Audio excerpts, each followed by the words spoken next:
conversar um pouco nesta noite no livro de Abacuque. Abacuque está no rol dos chamados profetas menores. E a gente procurando informações assim sobre sua origem, não se consegue receber, mas se sabe que foi um homem chamado por Deus e teve uma importância muito grande para com Judá. A ação de Abacuque, quando chamado por Deus no tempo em que Deus se manifestou, o chamando, se volta a um clamor desse homem tão forte, por causa da violência e da injustiça praticada diante dos seus olhos pelas pessoas da sua nação, para o qual Deus o revelou e o chamou, mostrando a sentença contra todo o mal.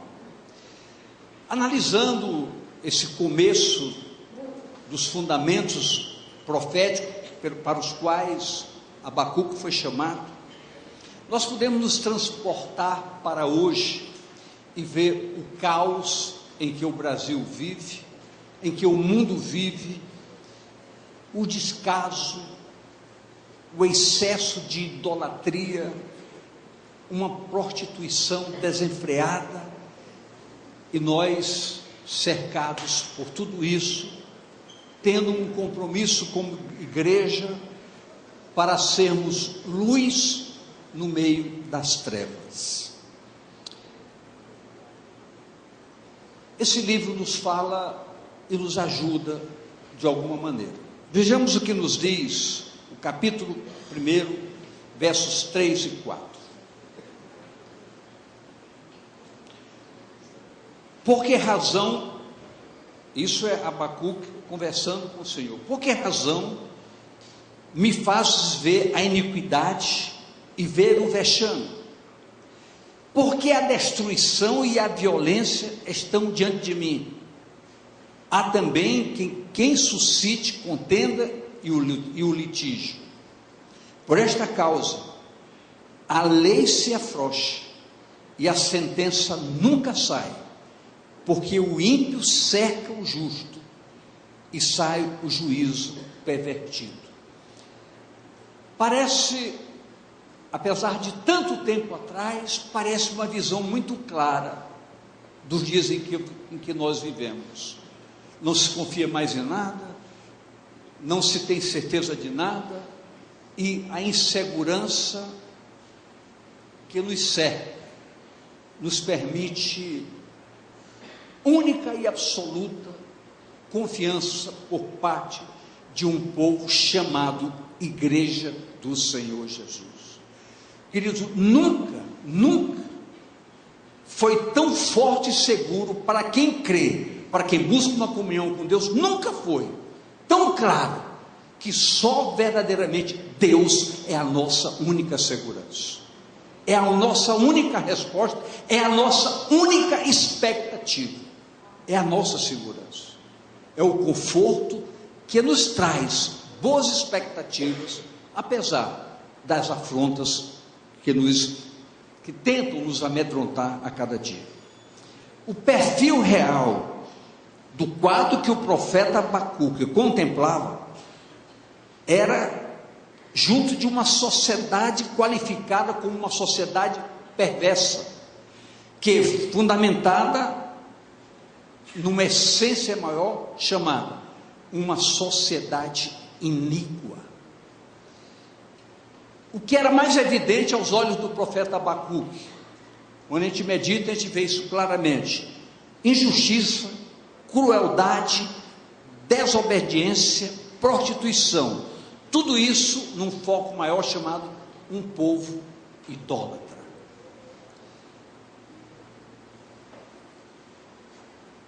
Eu pergunto, o que nós vemos em nossos dias? Exatamente focos uma nivelação por baixo de tudo isso. Então eu me vejo, analisando os fatos, que o profeta Abacuque se viu tão constrangido diante de tudo isso, e eu me vejo, como todos nós juntos, precisando exercitar a atitude do profeta Abacuque. Preste bem atenção. Observamos claramente na palavra de Deus algo muito sério. Não entrarão no meu descanso, ou seja, tudo que essas pessoas fazem que contraria os princípios que regem a dignidade da palavra, ninguém, por causa disso, entrará no descanso de Deus. Quem tem parentes aqui? Quem tem familiares aqui? Quem tem amigos aqui? Todos nós nos vemos diante desse quadro, quando nós olhamos para parentes, familiares, que ainda não se permitiram quedar-se diante dos confrontos tão claros que acontecem, e não buscam, não sabem, não entendem a única forma de nós nos livrarmos de toda a condenação. Então eu vejo no profeta Abacuque um homem preocupado com a sociedade, e eu nos vejo como igreja, mais do que nunca necessário nós nos preocuparmos com os nossos, com as pessoas que nos servem. Nós temos que ser uma voz ativa, uma igreja que ora, uma igreja que intercede, uma igreja que não se conforma de ver parentes, familiares, amigos caminhando para a destruição, sem chance de salvação, e nós conhecendo um caminho chamado Jesus. Nós precisamos ser desafiados, nós precisamos ser confrontados a cada dia, mas nós precisamos intensificar o nosso desejo de conquistar essas pessoas através da nossa intercessão, da nossa sincera oração. O Salmo 95, 10 e 11 diz o seguinte: Salmo: 40 anos estive desgostado com esta geração e disse: é um povo que erra de coração e não tem conhecimento dos meus caminhos. Analise bem isso, vê se não é o quadro que nos cerca. Por isso, diz o Senhor, jurei na minha ira, que não entrarão no meu repouso. É muito difícil vocês entenderem que nós precisamos falar categoricamente que a ira de Deus é uma realidade, e a palavra diz que a ira de Deus se manifesta contra toda impiedade dos homens que trocam a verdade pela mentira, que trocam o prazer de agradá-lo para agradar os seus próprios prazeres. É uma verdade que o púlpito precisa gritar e falar sobre isso. Deus diz: não entrarão no meu descanso os que tais coisas praticam. Isso precisa nos incomodar, isso precisa mexer conosco. A indignação do profeta era a manifestação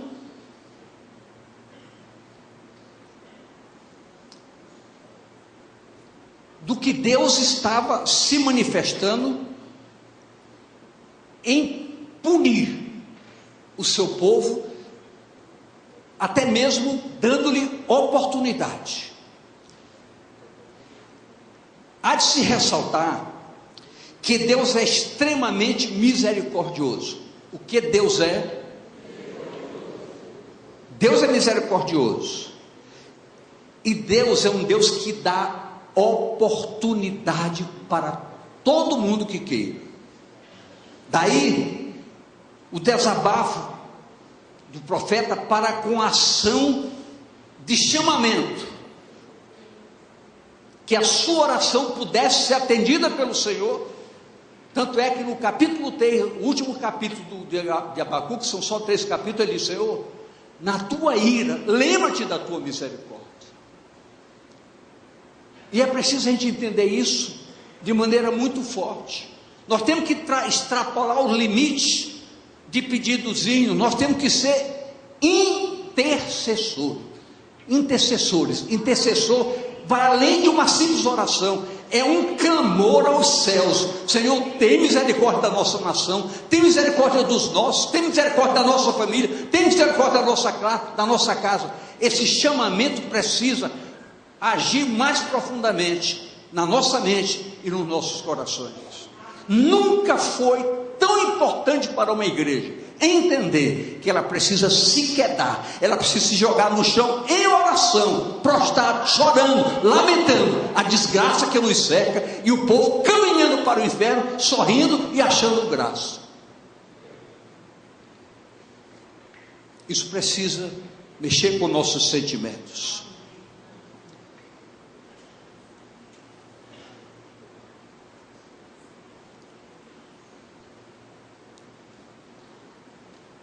Eu vejo, queridos,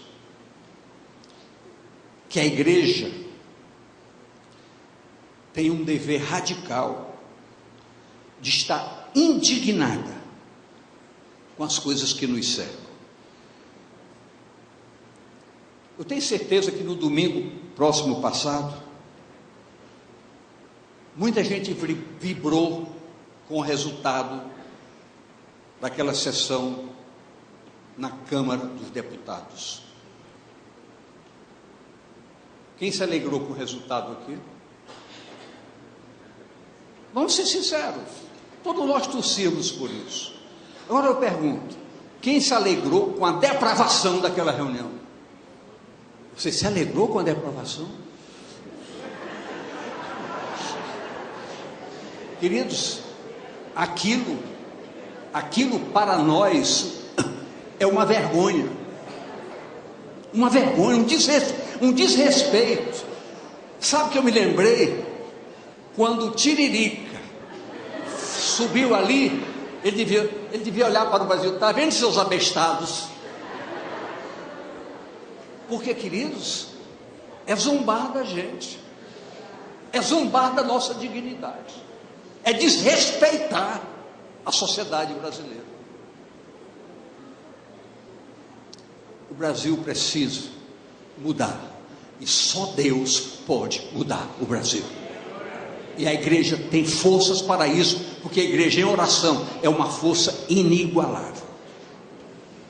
Eu quero dizer que essa igreja precisa orar muito, trabalhar para destruir esse engodo, essa mentira que nos serve. Foco 2 da ação de Abacuque. O foco 1, pelo tudo que você abordou aqui, foi ele analisando a essência da iniquidade de Judá. O foco 2 diz: o inimigo agindo com liberdade.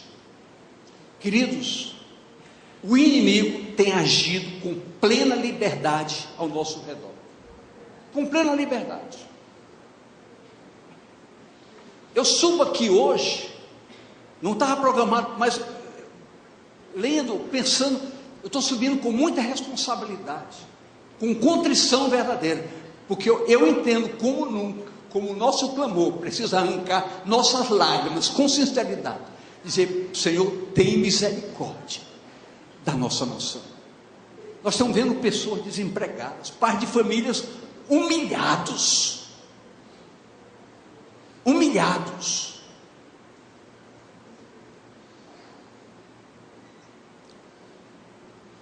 O inimigo está agindo com liberdade. E tem um detalhe: Deus permite isso. Capítulo 1, de 5 a 11. O que Deus fez? Preparou um povo para castigar a maldade de Judá. Vede entre as nações e olhai e maravilhai-vos e admirai-vos, porque realizo em vossos dias uma obra que vós não crereis quando vos for contado. porque eis que suscita os caldeus, nação amarga e apressada, que marcha sobre a largura da terra, para possuir moradas não suas, para se apropriar de coisas que não são suas. Horrível e terrível é, dela mesmo sairá o seu juízo e a sua grandeza.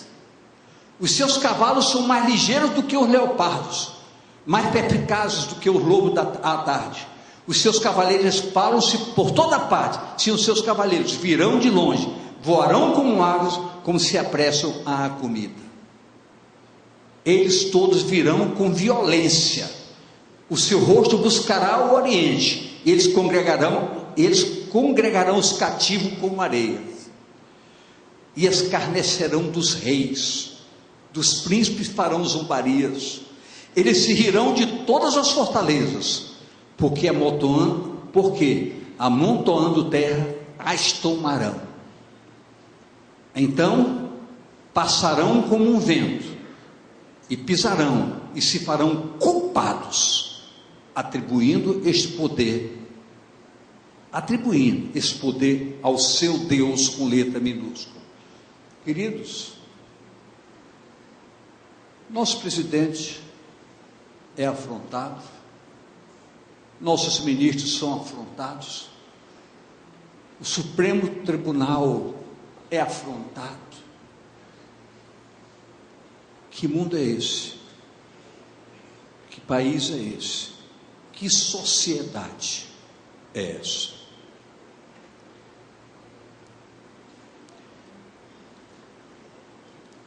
O que aconteceu com Judá? Veja o que nos diz Deuteronômio 32, 21. Então, o texto que nós lemos foi Deus mandando um povo estranho para punir a perversidade do seu povo. Queridos, o bicho está solto. Escute o que eu estou dizendo, o bicho está solto. Só quem pode amarrar o bicho é quem tem mais poder do que ele. A igreja tem esse poder para isso. Nós temos autoridade espiritual para isso. O que falta é nossa vida no altar, para que possamos ser fiéis mensageiros da verdade.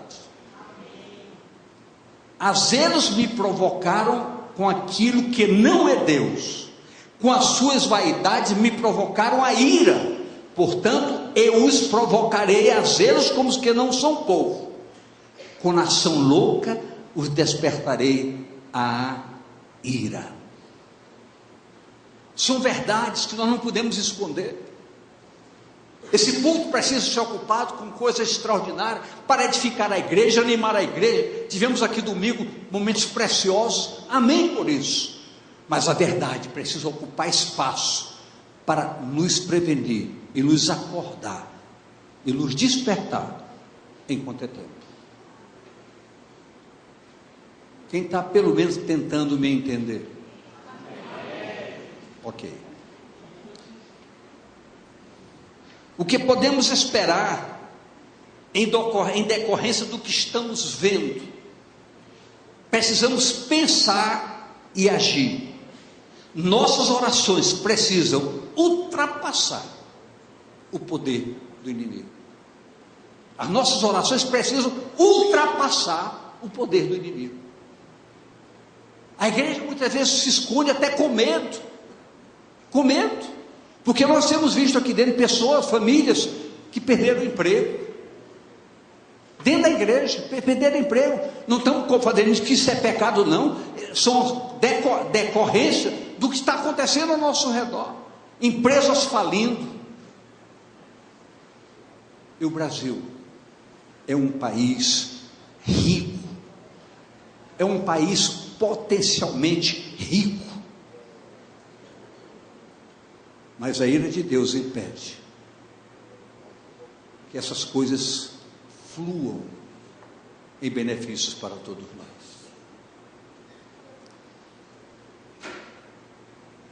Deus usou os caldeus para punir a Judá.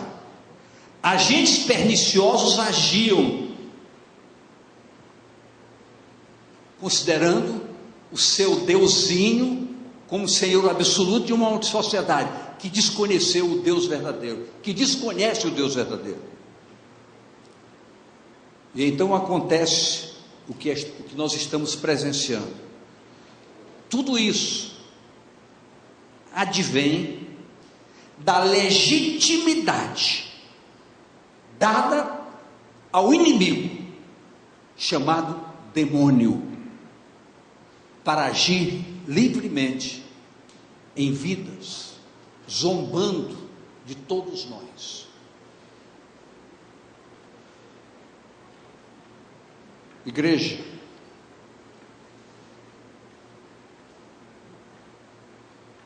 pense bem.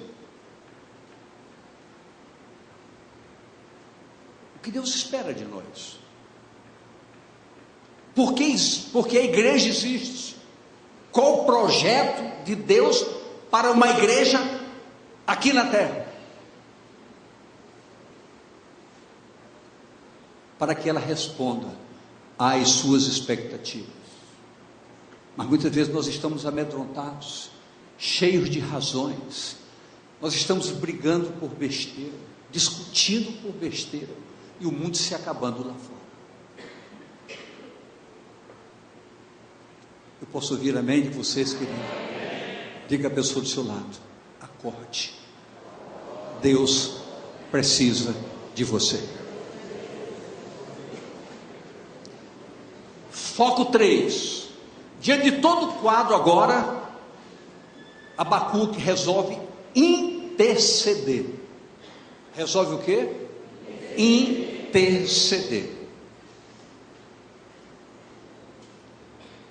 Ele pergunta: até quando? Senhor, tu podes perdoar, tu podes mudar o quadro. A intercessão é o compromisso básico para fundamentar as conquistas da igreja, e é através da intercessão que provoca a ação verdadeira da resposta de Deus para todos nós. A ação pecaminosa é um descaso para com a cruz, mas a ousadia de uma igreja verdade é uma convicção plena de que nós podemos ajudar a mudar essa nação. Nós dissemos aqui no domingo pela manhã, quando estivemos aqui, levantamos um clamor para que esse quadro mude. Obviamente, eu creio que Deus nos correspondeu às nossas expectativas. Mas, queridos, eu farei uma pergunta bem simples: quem constitui autoridade? Eu quero ouvir dessa igreja: quem constitui autoridade?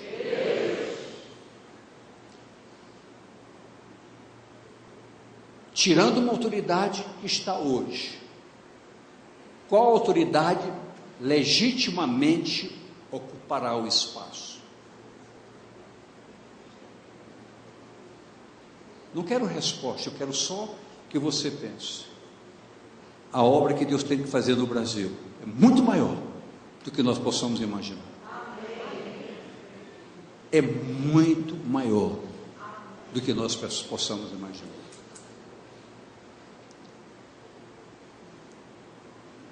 Isso me preocupa, isso me assusta. Por quê?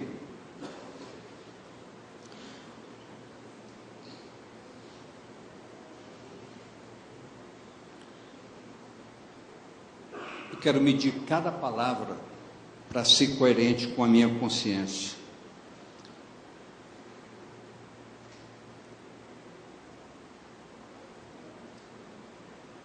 Nós vamos pedir o quê? Nós vamos clamar para quê? Se toda autoridade provém de Deus, o nosso clamor tem que ser que Deus, por misericórdia, nos dê uma autoridade diferenciada. Você está vendo como a dimensão do nosso clamor tem que ser bem maior do que nós estamos pensando? Porque o quadro normal nos assusta. nos assusta. Foco 4, a resposta de Deus. Capítulo 2, de 2 a 5. Então o Senhor me respondeu e disse: escreve a visão e torna-a bem legível sobre tábuas, para que possam ler o que correndo passa. Porque a visão é ainda para um tempo determinado, e até o fim falará e não mentirá. Se tardar, esperam, porque certamente virá, não tardará.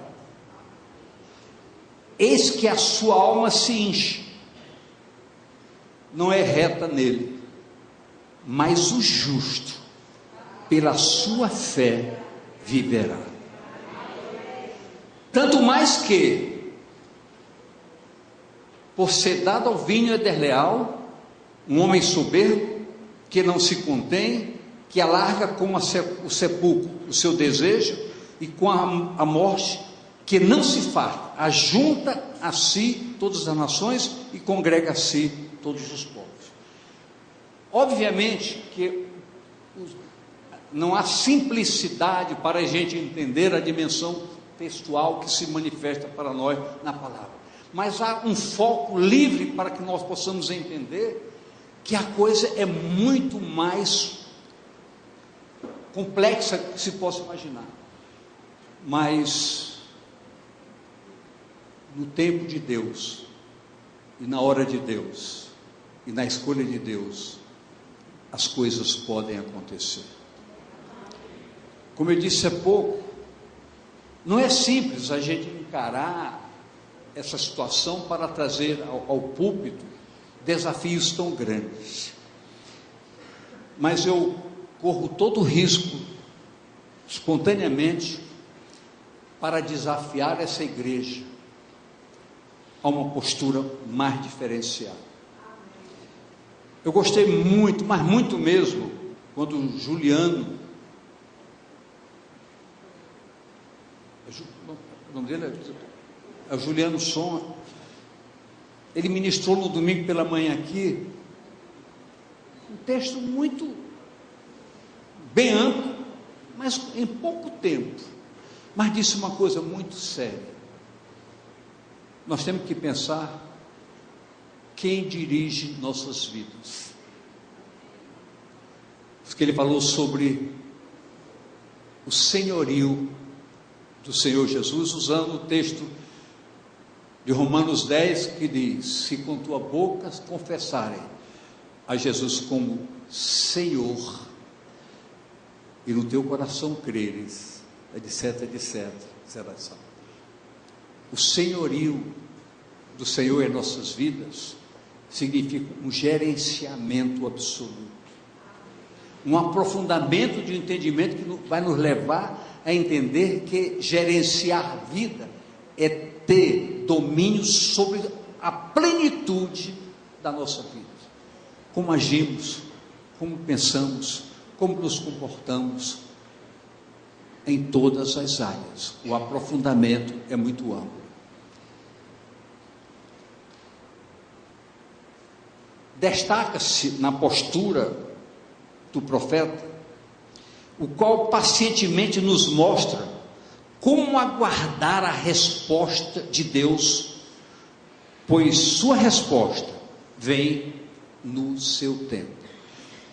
Eu deixei bem separado, no capítulo 2, o verso 1, eu deixei o verso 1 separado para a gente agora ver o diferenciado. 2:1.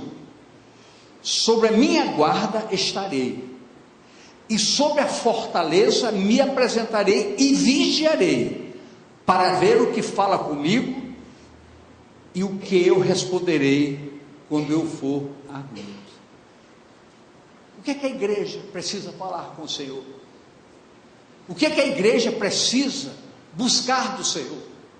Em primeiro lugar, queridos, para que nós possamos ser uma igreja que se prostra, nós temos que ter autoridade, legitimidade para nos prostrarmos diante de Deus. Nossas vidas precisam falar muito mais do que o ânimo momentâneo que traz as nossas palavras pelo desafio que nós enfrentamos diante da sociedade que nos serve. Mas a nossa responsabilidade precisa, acima de tudo, ser com a nossa própria vida, com a nossa maneira de ser, como somos, para termos autoridade de chegar diante de Deus. Senhor, tem misericórdia, muda a nossa nação, muda esse quadro, coloca a pessoa certa para nos dirigir. Nós precisamos de ter autoridade espiritual para isso.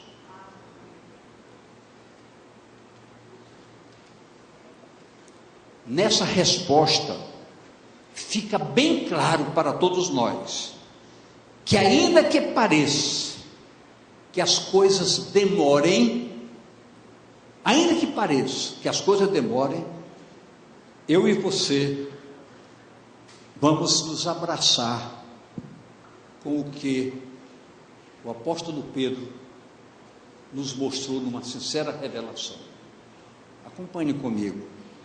2 Pedro 3, de 1 a 13.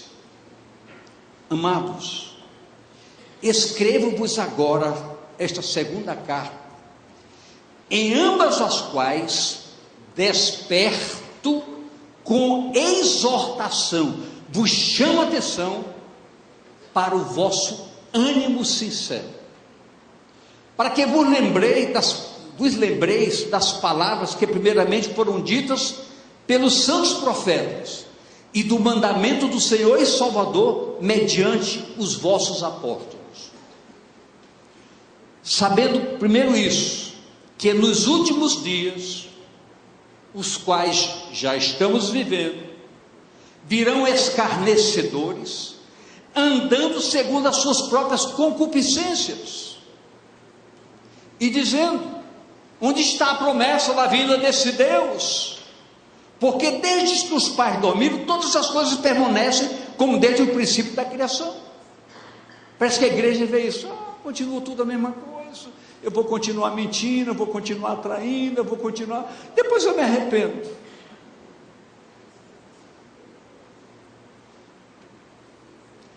Eles voluntariamente ignoram isto, que pela palavra de Deus, já desde a antiguidade, existiram os céus e a terra, que foi tirada da água, e no meio da água subsiste, pelas quais coisas pereceu o mundo de então, coberto com as águas do dilúvio. Mas os céus e a terra, que agora existem, pela mesma palavra se reservam como tesouro, e se guardam para o fogo. Vocês estão ouvindo bem o que eu estou falando? Estão ouvindo o que eu estou falando? Esqueça o que eu estou falando, leiam o que eu estou lendo, é a palavra, eu estou lendo a palavra, até o dia do juízo e da perdição dos homens ímpios. Ouça agora: mais amados, não ignoreis uma coisa, que um dia para o Senhor é como 1000 anos, e 1000 anos como um dia. O Senhor não retarda a sua promessa, ainda que alguns a tenham por tardia, mas Ele é longânimo para convosco, não querendo que alguns se percam, senão que todos venham a arrepender-se. Não termina aí, mas aqui já é o chamamento de dizer: se há essa palavra viva, eu não posso visualizar a desgraça dessa nação como tudo podre. Eu, como igreja, preciso clamar para que esse quadro mude, essas pessoas se arrependam, e homem de Deus possa ocupar espaço na direção dessa nação, comprometidos com a verdade, com a dignidade, com a coerência. Há expectativa, há esperança para nós, há esperança para a nossa nação. Há um Deus que tem uma palavra e diz: eu estou retardando tudo isso, dando chance para que essas pessoas mudem. Mas se elas não se conhecerem a verdade, não vão mudar nunca. Nós conhecemos a verdade e precisamos gritar essa verdade aonde nós chegarmos.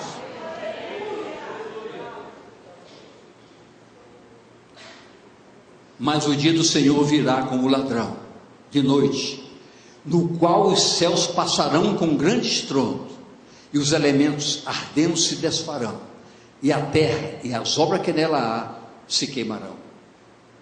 Havendo, pois, de perecer todas estas coisas,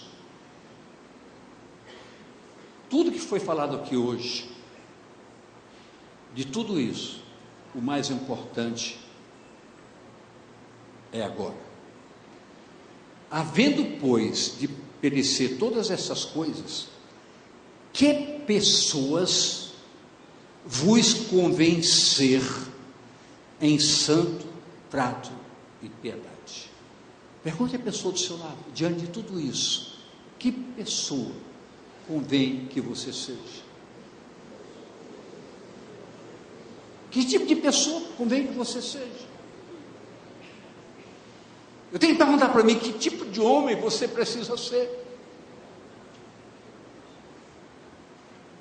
Queridos, nós precisamos fazer troca de alguns valores.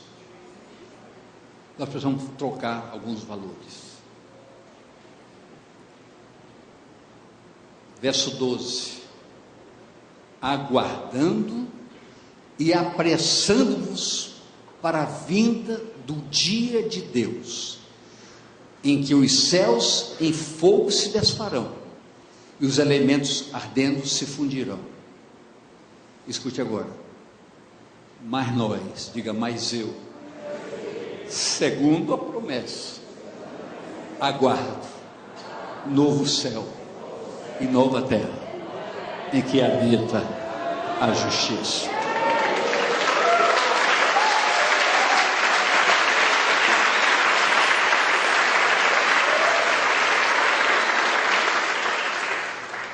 Há uma esperança, há uma promessa, há uma palavra,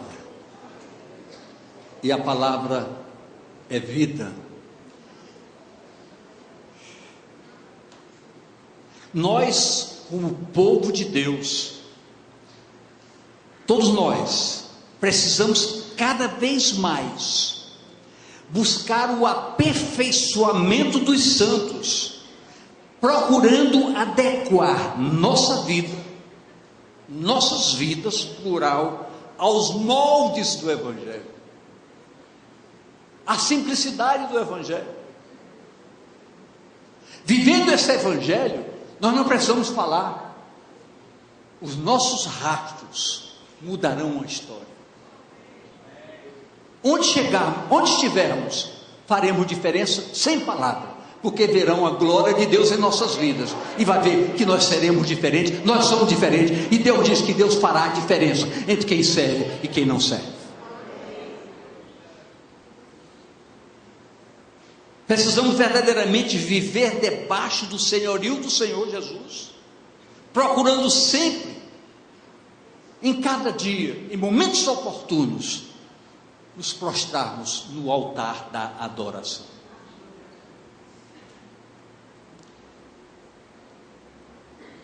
Abacuque, na sua oração de total entrega ao Senhor, no capítulo 3, verso 2, ele disse o que eu já disse no começo: ouvi, Senhor, a tua palavra e temi. Aviva, Senhor, a tua obra no meio dos anos. No meio dos anos a notifica. Na ira, Senhor, lembra-te da misericórdia. A ira de Deus é uma realidade da nossa nação. Nós precisamos abrir os olhos para entender, os olhos para ver e a mente para entender. O que está acontecendo é decorrência de que a terra está contaminada por causa dos seus moradores.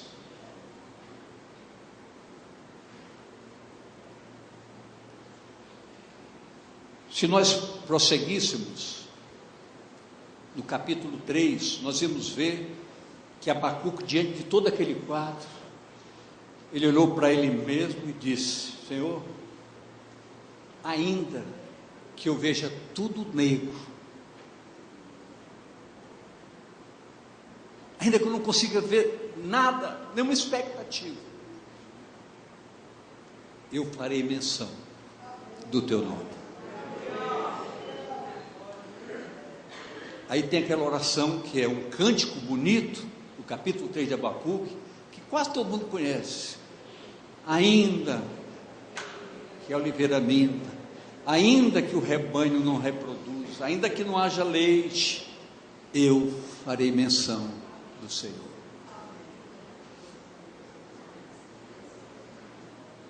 Eu posso ouvir amém, queridos? Essa igreja precisa fazer menção do Senhor, não com palavras, mas com vidas. E é o desafio que nós fazemos nesta noite para essa igreja, que seja uma igreja intercessora. O Brasil precisa da nossa intercessão. Deus não tem prazer na morte do que morre. Ezequiel foi muito claro para nós: quer que todos se arrependam e vivam. Eu já vi dizerem: tenho ódio dessa mulher chamada Dilma. Não é Dilma, é Dilma. Eu falei é Dilma, mas é Dilma, não é? Sabe o que é o mais correto da nossa parte? Senhor, salve essa mulher. Toca no coração dessa mulher. Da nossa boca não pode sair decreto de condenação. Precisa sair decreto de esperança. Há uma esperança para o Brasil. Jesus é a nossa esperança, é o nosso nome.